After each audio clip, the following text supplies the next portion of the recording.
God. You play Oliver Queen, and you're riding this fine line between, being this raging homicidal type person and this. It's basically, how do you find the balance between this collected chaos? I trust the guys that are running the show. I think being a good guy, straight, wholesome good guy, it's not necessarily interesting. Just being a totally unredeemable villain isn't particularly interesting either. Although it's more interesting to me because I have a fetish for villains. I love villains. But yeah, you want to straddle the line. You want people to. What's your inspiration? To find that balance between the two. Not really a character. Although it's funny, the character that I played on Vampire Diaries, Brady the werewolf. If it had been called the Werewolf Diaries, he would have been the hero because he was just fiercely protective of his kind, and Oliver is nothing if not driven.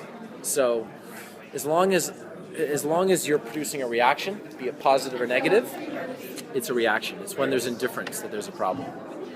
I'm sorry. Speaking of Vampire Diaries, I was a big fan of you on that show. Thank you. You're welcome. And I'm just wondering, I know they give you a hard time. I know Julie Pleck tweeted you when all the big signs were out when they were promoting the show and saying, you had your shirt off and they were teasing you and you put your shirt on, Steven. And how has their reaction been to your success? Oh, with those guys? Yeah. Oh, it's wonderful. My cousin Robbie, when I booked Arrow, he had the funniest reaction. He goes, "Oh, this is so good for me." And right now he is the lead in the Warner Brothers CW Greg Berlanti Julie Pleck pilot, The Tomorrow People, which is going to do very well. Playing a character named Steven with a PH. So how does it feel to be immortalized in a video game now that you have a skin in Injustice? So my buddy Nick gets in touch with me and is like, they're doing this game, Injustice, and you should see if you can voice Green Arrow. So I emailed Jeff Johns right away and I said, can I? Who's voicing Green Arrow? Can I? And he goes, do you want to? I said, yes, of course. And that's pretty rad. I give him all the credit. I took Nick out for a big dinner, with a video game check. So it was it's really exciting. And I didn't know that they were going to actually create the skin, but it's pretty cool. Very open with your fans. You can interacting with them on Facebook, Twitter. What's that reaction? It's really cool. I'm running my Facebook page the same way that I ran it when there were 200 likes on it, and now we're up close to 100,000. And it's a process, and it's a learning process too. Because when I say stuff, I'm beginning to learn that it's news. If I just do a quick video answering fan questions on Facebook, then I see it on television the next day, or Twitter, or Tumblr, or wherever. Or it was like. I just, I woke up early on, what was it? Thursday, I think it was like Thursday morning or Wednesday morning. I had the day off, and I just wrote a quick thing about marriage equality. And I didn't mean it to be political or anything like that, but all of a sudden it was on the Huffington Post. Arrow star speaks out on marriage equality. What the hell is going on? But I don't begrudge or I'm not going to judge an actor in this day and age who doesn't interact with their fans that way, but I mean it's so easy and simple, and I think that people should. When we got picked up for the back 9 episodes and I prematurely tweeted that because I didn't know that it wasn't public information, there's an article the next day I think it was in Variety, like, this is how information should be disseminated nowadays. It should come from a verified Twitter account or a Facebook page, and I couldn't agree more.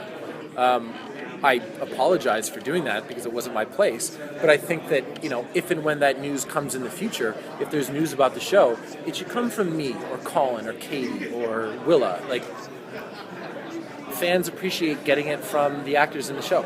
Speaking of social media, why did you choose to dress the 50 Shades of Grey when Oh my God. Let's talk about that. That made big news. Didn't That made huge news. That was lesson number 1, wasn't it? Oh my goodness gracious! Yeah, I was at Focus Features and I had a meeting, and it wasn't specifically for 50 Shades of Grey, but that was one of the topics that we covered, and just discussed it. There's not even a script, or there wasn't at the time, but that'd be a cool project. Are you up for it? Would you do it? A lot of people. Oh, am I up to actually do it? Yeah. If I. I mean, it's pretty racy. Sure. Let's read the script though. Let's read the script and make sure that it's good. I mean, I did play a hooker on television, so it's not like it's not like sex scenes are. Not that Christian Grey is a hooker, but actually, I don't know. I don't know what he is. I haven't read the book, but it's not like doing sex scenes. I would be totally out of my depth, but that movie's going to have a lot of scrutiny around it because it's like, how are they going to get an R rating? Like, what are they going to do? Is the script going to be good? I mean, those are all things to consider. How much have you saved on razors now that you get to have a 5 o'clock shadow? It's fantastic, isn't it? Yeah. I had to be clean shaven for episode 21 where we have our way back flashback. And that was the first time that I had taken a razor to my face in a very, very long time. So I save a ton. So one of my favorite relationships is you and Felicity right now, and there's that great moment at the end of this week's episode with that hand. Is there something else there? Is that just a lot of subtext? I'm a boy and she's a girl. And Okay. she's very, and she's very pretty and smart and capable, as we are finding out in upcoming episodes, where we get to dress her up again in episode 21. The reality of it is, she's, the one person right now of the opposite sex, as lovely as Diggle is, that I can be myself around. And there's obviously something that, that certainly makes her attractive to me, I think.